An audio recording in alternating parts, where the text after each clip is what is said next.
Hey everyone, my name is David from RapidAPI.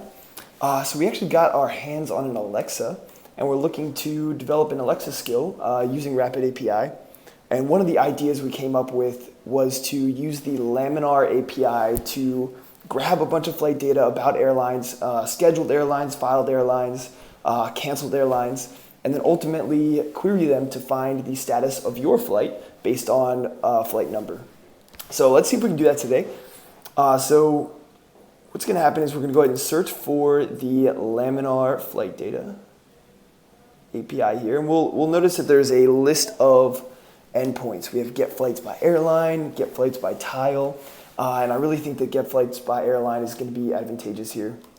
Cool. So now we're at the functions page. This is where we can ultimately test out a function and play around with the response, and then also generate a code snippet that we can ultimately put into whatever project we're working on.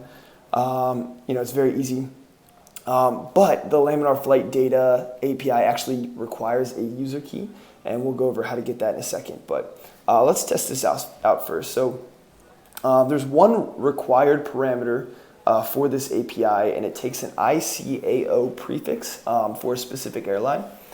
So I chose just to test out Spirit Airlines, and their prefix is NKS. And you can Google search this, Google search the airline, and Wikipedia will actually tell you the prefix. But let's go ahead and test out this function and see what happens.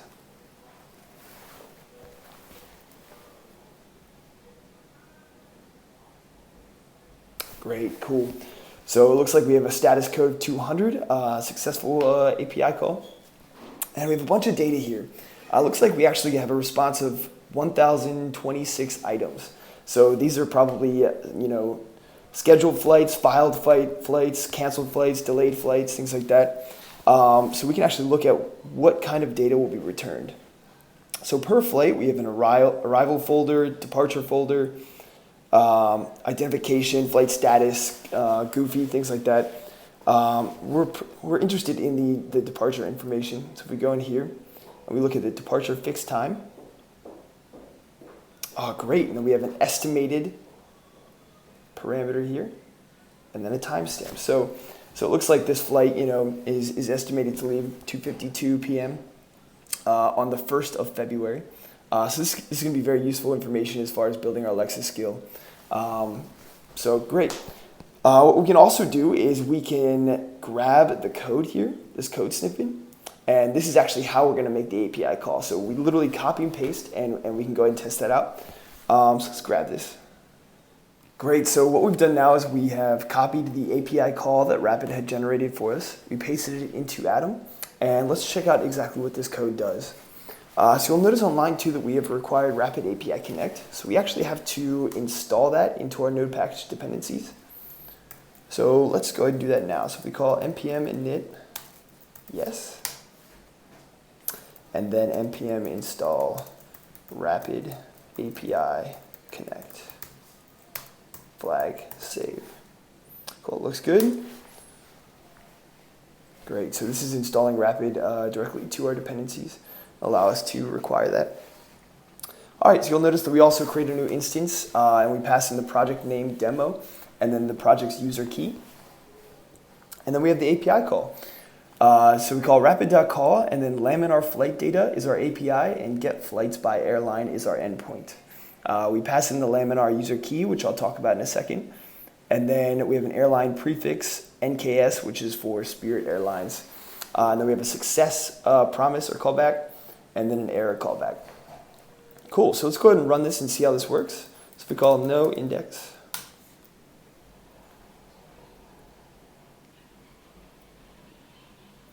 Great, so you'll notice we have a lot of objects, a big response. So again, on Rapid, you can actually play with this and check out what the data looks like. But we can see that we have a successful response that we can, a payload that we can play with at this point. Great, so let's talk about how we are going to acquire the Laminar user key. So the first thing you'll need to do is navigate to developer.laminardata.arrow/signup. Fill out this signup page, and you will get a verification email. Within your email, just go ahead and click that link, and it'll ask you to re-sign in. And then once you sign in, you'll be taken to this data user portal. And here you'll be able to see all your access keys. The key we want right here is right here, this long number. So we're going to go ahead and copy and paste that directly to the functions page, and we can actually put that in the parameter here under user key. This will allow us to test out the function, and again we also have to pass it the airline prefix. Cool, and that's all we really need to do to get the user key, and then we can test our functions. You will have to make an account on Rapid in order to get the code snippet, but that's very easy to do. All you have to do is click code here and then click sign in. So let's look at what we've done so far. We've gone to RapidAPI.com. We've checked out the Laminar API.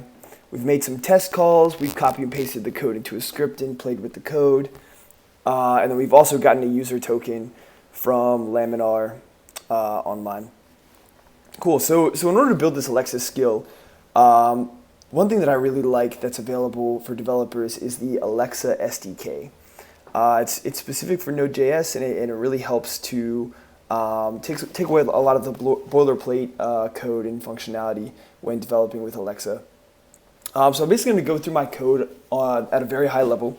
I have an exports.handler function. This is the function that Alexa looks for every single time an event is triggered. And then I have two handlers, one called flight status and one called launch request. Launch request is just an intro function. It just spouts off, welcome to the departure time skill, and maybe prompts the user about something that they could potentially ask to the skill. And then flight status is where the meat of our program exists. In here we have the rapid call, and we also find the airline and the flight number by querying the response that's given by the user. So if the user asks for the estimated departure time of Emirates flight 226, then airline will ultimately equal Emirates and flight number will ultimately equal 206. Cool. Within the rapid call, you'll notice in the airline prefix this object called ICAO.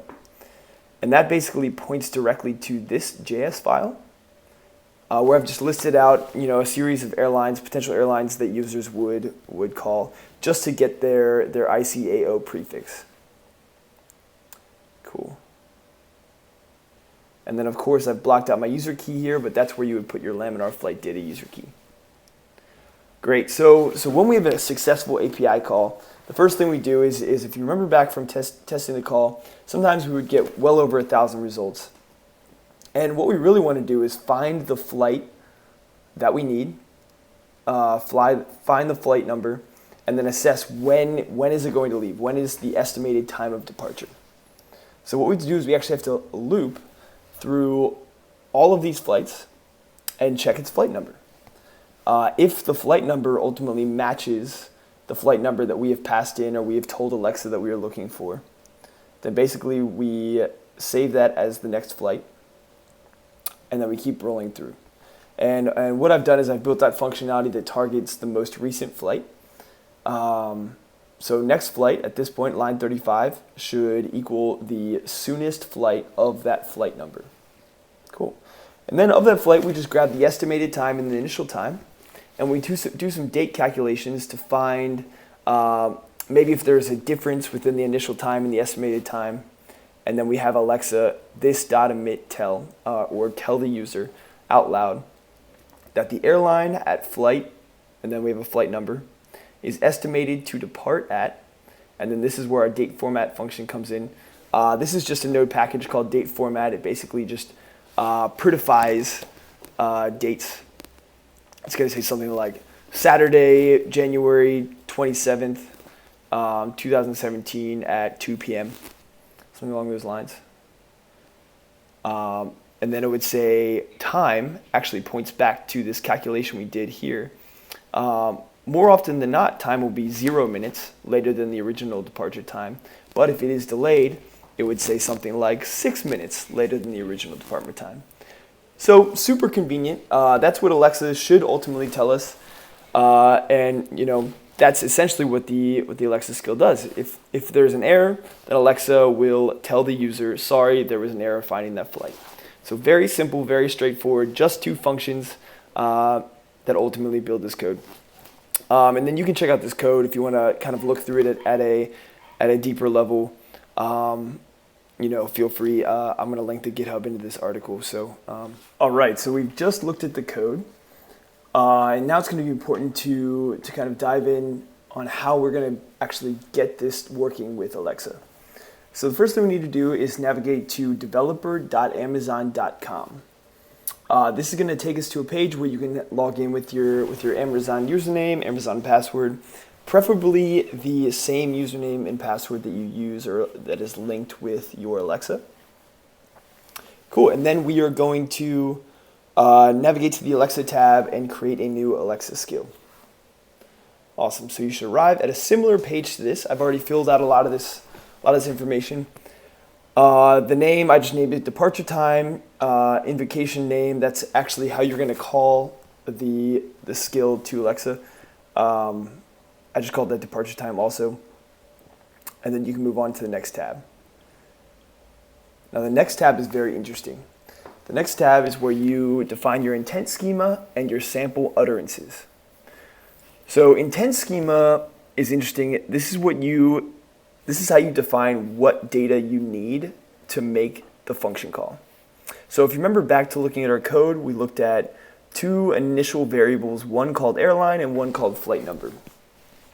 So this is just stating that those two variables are going to exist.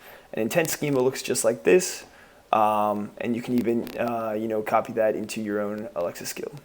I also have a second intent called launch request. If you'll remember, Alexa is just looking at that as an intro, welcome to developer time type response. Cool. Down here we have our sample utterances. And an important thing to note is the more utterances you have, the more accurate Alexa is going to be. Right now I've just defined 3. Amazon generally recommends around 20. And there's millions of different ways we could actually ask this question. But for now I've just stated estimated departure time for airline flight number. And you'll notice in brackets we actually have our specific variables or slots as they call them right here. They're just in brackets. This is what Alexa is going to be looking for to ultimately query to grab that data so that it's in our code and our function. So, and the second one, what is the estimated departure time, or when will airline flight number leave? So 3 very basic questions. I definitely highly recommend coming up with a bunch more just to improve accuracy. Cool. And then we have the configuration page. We're going to stop here at this page. Just know that we're going to be choosing Lambda as our endpoint. And you'll notice that I have an endpoint right here already defined, but we have to actually get that from Amazon Lambda. Cool. All right, so the next thing we're going to do is navigate towards AWS and more specifically navigate to AWS Lambda. Here in Lambda, you're going to create a new trigger, and you're going to bind it with the Alexa Skills Kit. Okay. When you create a blank Lambda function, the UI here is going to look a little different. It's going to be more step by step. This is just my current created one with various tabs here. But important things to note: you want the code entry type to be uploaded zip file because we're actually going to be uploading our code directly as a zip. You do nothing with environment variables. In configuration, we are running in Node currently, and the handler should be set to index.handler. It basically just tells Alexa to look for the exports.handler function that we defined in our code earlier. Role is interesting. Role, I would create a custom role, and then I would choose the Lambda basic execution existing role. It's just, I think, very basic. It doesn't add any extra functionality to your function. And then just a quick description, test flight status. Here in triggers, again, that's Alexa Skills Kit. And then you have some analytics that you can check out. Cool. We also have some advanced settings. And one very important thing to note is that I've set my timeout to 15 seconds. I think it defaults to 3, but I set it to 15 just because the API call that we're making, let's say you're querying for Southwest or Delta or a large airline like that, sometimes you could have even 8,000 entries. So it takes a lot of time to grab that data, and we don't want our function to time out at 3 seconds. We want it to time out at 15 seconds. Great. So once we have this all set up, we can grab the ARN number here. This is the endpoint number, and then we can go back to our Amazon endpoint at our developer page for Alexa and just copy and paste this into this bar. Great. So this should be all set up, but we haven't added the code yet, so it's going to be important to go back to Lambda, go to the code tab, and then actually upload a zip file. The most important thing to note with this is that when you upload a zip file, let me find this for you. Cool. When you upload a zip file, you should never zip the file as a whole. You should zip all the internal files. It was a tough bug that I kind of struggled to find out. So just know that you have to do that. Compress the files like this. Don't compress the actual file itself. Cool. Great. So once you have it uploaded, everything should be good to go, and you can actually go back to this. So the final thing we need to do is test our function, right? So we have this enter utterance form here, right in the test tab of your developer dashboard, and we can go ahead and just enter an utterance. So remember, one of the utterances that we defined was estimated departure time for airline, flight, and then flight number. Cool. So I just passed in Emirates and 226, and we should see if we get a response.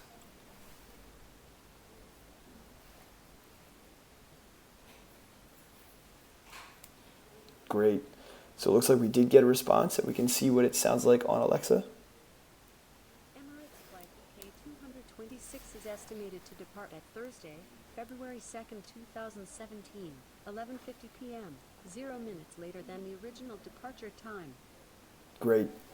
So it found Emirates Flight 226. It found the most recent flight, and then it gave us its current status and its estimated departure time. If you have any questions on building other skills or this code or even developing this skill, feel free to email me at david@rapidapi.com. I'd be more than happy to answer your questions. Cheers.